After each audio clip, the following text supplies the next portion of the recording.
Are Man United back? I don't know. I think the last week and the 2 games that have been in that week kind of probably encapsulate where we are right now. You're going to see some bad, you're going to see some good while we try and, do this system. I thought the Everton game was worse than the Grimsby game for me because we played against 10 men for so long, didn't create a chance. And one of the frustrating things for me, and I guess we kind of have to accept it, is we had 3 centre-backs the whole time against 10 men. Why not put Casemiro as one of them, let him push forward? I don't know, change something so that we've got more attacking players on the pitch. And I think the whole of Old Trafford kind of felt that we're not really risking anything here. We're not going for it. And it felt like Everton would get an easy 3 points, or at best would grab a draw. And that was a really disappointing game. So disappointing that I went into the game against Palace kind of thinking they're going to beat us here and it's going to be an easy 3 points for them. And one of the things that worried me as well was after the Everton game, after we've had that decent run, we have the Everton game, we lose. The manager came out and he went, I'm a bit scared it might turn into how it was last season. I was like, brother, me too, I'm scared too, but like you kind of got to calm me down and calm everyone else down. And he's to a fault too honest at times. Yeah. And I think that can... We've said that before. Yeah. I like it at times, but then also there's times like that where I'm going, oh, I'm shitting myself now because you are. And I thought that was strange, but the result and the performance in the second half against Palace was excellent. Palace are obviously a very difficult team to play against. I know they probably tired a little bit in the second half, and I don't think they've won a game after a European game yet this season. So maybe some of those things add into it. But I thought the problem solving during the game was very good. I thought the set pieces were very good. It was good to see Xerxes get a goal because I do think there's a player in there, but he has to be really confident. And it was good to see Mason Mount complete 90 minutes as well. You know the sort of run of form that you've been on. So I know Everton's in the middle of that, but before I think you've been 5 unbeaten. Obviously, you've won away at Palace, which is a great result. So this has probably been the best sort of, what would you say, 6 to 8 weeks for the manager since he's been... Yeah, we've had 9 games. I think it's 2 draws, a defeat and 6 wins. So that's probably been his best. So what I'm saying is, but even if you just looked at those games, this is his best time. Does that give you hope that this guy could be the man that gets you back? I'm not even saying to win the league, but actually really competing. I think so. Because we looked at him Monday Night Football, the style, he's gone a lot more direct, maybe since the goalkeeper's coming in, he's got a really good kick on him. Is there anything about the way they play, not just the rules, that gives you sort of hope and belief going forward that you could get back with this guy in charge? I think the last 2 games have shown us how important Cunha and Sesko are. Yeah. Because I think that, and once you take those 2 out, we've basically got the same team as last season, plus Mbeumo. So I think we do need to make signings. I think the midfield area, I'm always going to keep banging on how about that is a problem area for us. I think Casemiro has improved, and Bruno will obviously always be Bruno, but then... Bruno's got, I'm just reading here, has now got more assists in the Premier League than Paul Scholes. Than Scholes. But stats can be bastards at times, I guess. But Said Scholesy. Yeah. There was a point in time in that game against Everton where Casemiro and Bruno just followed each other to the touchline. And he was like, we've got no one in the middle of the park. And I think they do have a little bit of that bozo gene in them sometimes where they just start running around and then we've got no midfield. So I think we need to sort that out and get someone in there. Ugarte is clearly not fancied by the manager. So I think sorting that out is huge. Kobbie Mainoo not being in a team, every time I see it, it kind of makes me sick. Because he's the kind of talent we should be building around. Look, I think we can beat anybody, but we can also be beaten by anybody. And that's the problem. But I think against Liverpool and that little run around there, we showed the positives of this system. If you get Sesko brought into the game and you get Mbeumo and Cunha flying, then you're going to have a good time. But far too often, Luke Shaw's getting too much of the ball. Dorgu's getting too much of the ball. And it's like, if 2 of your main attacking outlets are Luke Shaw and Patrick Dorgu, you've got a problem. So maybe it's a personnel thing, maybe it's a system thing, I don't know. But we are getting there, but it's very slowly. All right, there's a question here. And it's made me think of something with Rio Ferdinand, actually.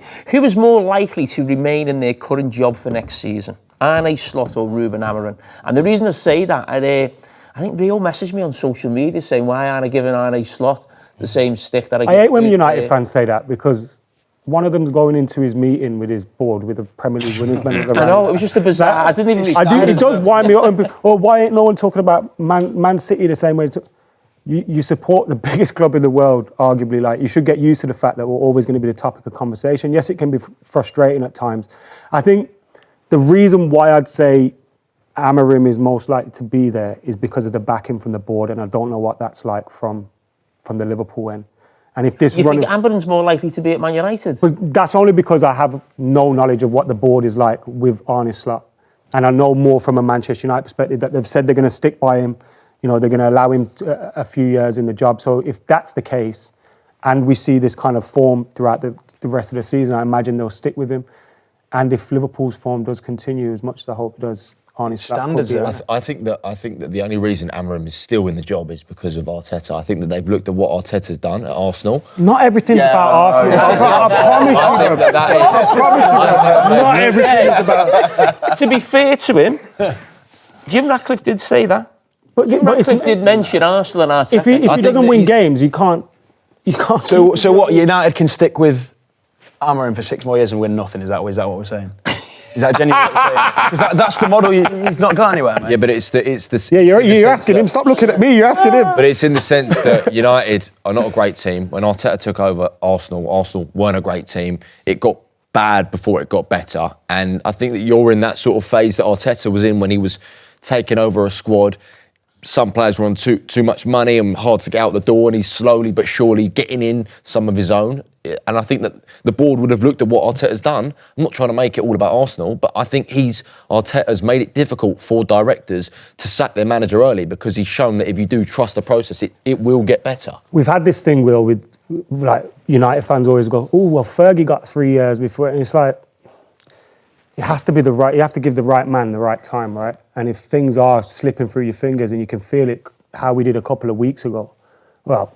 Probably about 2 months ago. That's what I don't get. Like, you know, with us, I think there is still a pretty decent amount of faith in Slot. But I looked at the odds this morning before I come out because I was just wondering.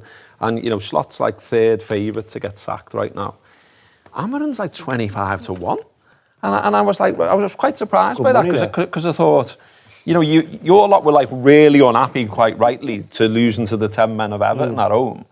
Like, shouldn't he be under a little bit more pressure to get back to Rio? Like, I think Jim Ratcliffe coming out and saying that stuff has really calmed everything down, and it may even made him feel a little bit better out of it when he's coming out after games that we've maybe not done well in, and he's thinking, well, I've got the backing of the board. I think it has calmed everyone down, and we were even getting, and look, results would have helped that.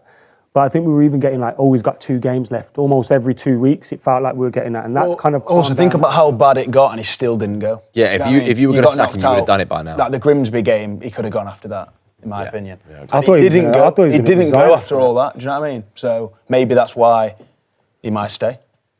Maybe we might win the league. Who knows? And on that note, of captain's performance from Bruno Fernandes. Heading into this sort of really busy, you know, festive period of course, I mean, it's a busy week, isn't it, with a couple of games this week.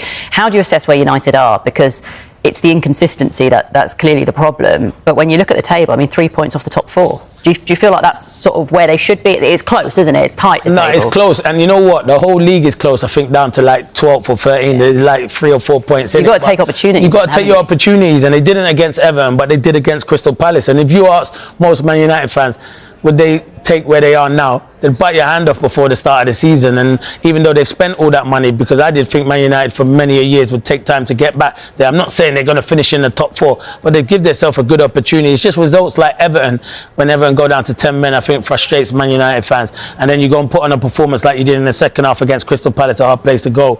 So there is good signs for Man United, but it's the consistency. And that's the difference, because Man United could win 3 or 4 and then end up losing 2 or 3. Do you know what I mean? But they need to win, what is it, 4 or 5 for that guy to cut his hair? 5. He's never cutting his hair, is he? No, it's going to rumble on a little bit longer maybe. But I mean, West Ham on Thursday. Yep.